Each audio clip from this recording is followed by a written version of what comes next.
बच्चों, आज हम पढ़ेंगे कक्षा 9वीं के गणित की प्रश्नावली 2.3 का प्रश्न दूसरा। और इसी तरह के और वीडियो देखने के लिए आप हमारे चैनल को सब्सक्राइब कीजिए, जिससे कि आपको वीडियो की नोटिफिकेशन तुरंत मिल जाए तथा क्लास 9th और 10th की सारी जानकारी मिलती रहे। तो चलो बच्चों, शुरू करते हैं प्रश्न नंबर दूसरा। उसके पहले का प्रश्न पहला हम कर चुके हैं, वो भी इसी तरह का था। x की घात 3 ऋण ax का वर्ग धन 6x ऋण a को x माइनस a से भाग देने पर शेषफल ज्ञात कीजिए, है ना। तो शेषफल ज्ञात करना है, तो हम सबसे पहले करेंगे बच्चों शेषफल, है ना। शेषफल प्रमेय के अनुसार करेंगे, जो कि बहुत आसान है। तो शेषफल प्रमेय के अनुसार, ठीक है, शेषफल प्रमेय के अनुसार कर लेंगे। यहाँ पे हमें x माइनस ए से भाग देना है ना, x माइनस ए से भाग देना है। तो यहाँ पर x बराबर क्या हो जाएगा बच्चों, x बराबर ये माइनस ए बराबर के उधर चला जाएगा, तो ये धन का a हो जाएगा, है ना। प्लस का a हो गया है, तो x बराबर a हो गया है। तो हमें a का मान पता चल गया है। अब हम इसमें इस बहुपद में इसका मान रख देंगे। तो हम लिखेंगे p x के स्थान पर, अच्छा चलो अभी x लिख देते हैं, फिर x की घात 3 ऋण a x की घात 2 धन 6x ऋण a, है ना। तो ये हमने जो बहुपद था वो लिख दिया है। अब यहाँ पे हमें x की वैल्यू क्या रख देंगे, a रख देंगे। तो p a बराबर x की घात 3 के स्थान पर लिखेंगे a की घात 3 ऋण a, फिर x के स्थान पर a की घात 2 धन 6x के स्थान पर a माइनस a। ठीक है बच्चों, ये हमने इसकी वैल्यू रख दिया। अब इसको हम सॉल्व कर लेंगे। तो p a बराबर a की घात 3 का ये कि यही आ जाएगा, है ना। अब यहाँ पे है ऋण, ये a की घात 2 है ना बच्चों, a की घात 2 है, और ये a है ना। ये कोष्टक में लिख दिया था हमने, तो ये इसके साथ कैसा है, गुणा में है ना। तो ये कैसा हो जाएगा बच्चों, ये धन और ऋण, तो ऋण हो जाएगा, ऋण और a की घात 2 और एक a होके कितने हो जाएंगे, a की घात 3, है ना। a की घात 3 हो गया, धन 6a और ऋण a। ठीक है बच्चों, ये हो गया।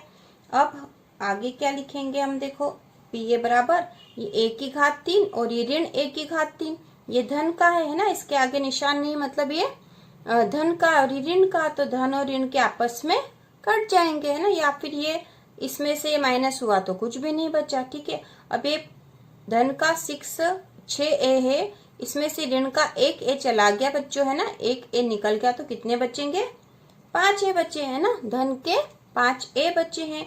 तो यही हमारा उत्तर है कि शेषफल आएगा 5a। कितना आएगा बच्चों, 5a। अगला प्रश्न तीसरा है बच्चों, जांच कीजिए कि 7 धन 3x की घात 3 धन 7x का एक गुणनखंड है या नहीं है ना। ये हमें बताना है कि ये जो बहुपद दे रखा है इसका गुणनखंड 7 धन 3x है क्या। तो ये किस स्थिति में होगा उसका गुणनखंड, यदि हम x की वैल्यू रख देंगे, x की वैल्यू इसमें रखने पर इसका मान यदि 0 आ जाएगा तो इसका गुणनखंड होगा, है ना। तो यहाँ पर हम सबसे पहले x की वैल्यू निकालेंगे, है ना बच्चों। तो 7 धन 3x है ना, 7 धन 3x। अब यदि हमें x की वैल्यू निकालना है तो 3x बराबर 7। ठीक है, ये 7 इधर से इधर जाएगा, तो ऋण का 7 हो गया, ऋण का 7 हो गया, है ना।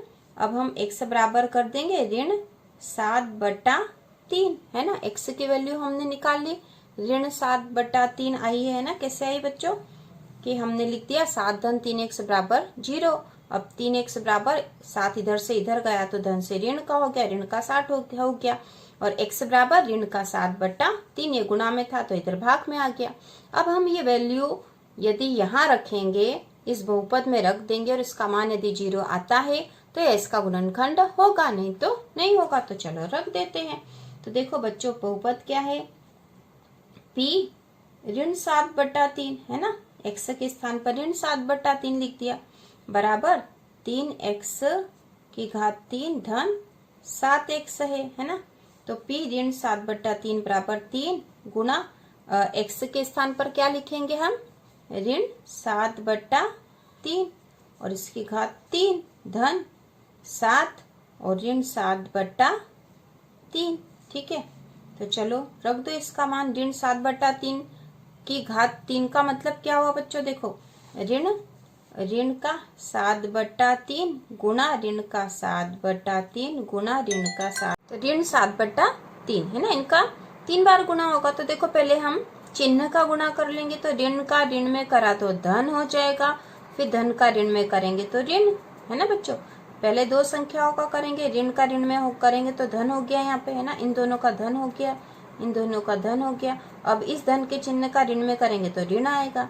ठीक है, उसी प्रकार इनका ऊपर ऊपर वाली संख्याओं का गुणा कर लेंगे और नीचे नीचे वाली का गुणा कर लेंगे। तो 7 का 7 में गुणा करा तो 7 का पहाड़ा 7 बार बोलेंगे, 49 आए। ठीक है बच्चों, 49 आए। 49 का फिर 7 में गुणा करेंगे तो 7 नमा की 63 की 3 हासिल का 6, 7 चौक 28 और 29 30 31 32 33 34 आ जाएंगे 343। ठीक है, 343 बटा 3 का 3 में 3 तिया 9 और 9 तिया 27, 343 बटा 27 आएगा यहाँ पर।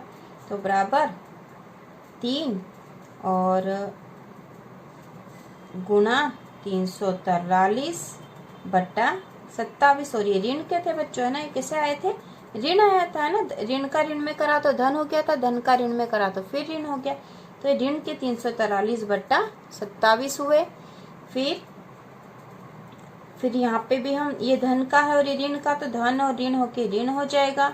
7 का 7 में करा तो 49 बटा 3 आया। ठीक है बच्चों, अब ये कितना हो गया हमारे पास?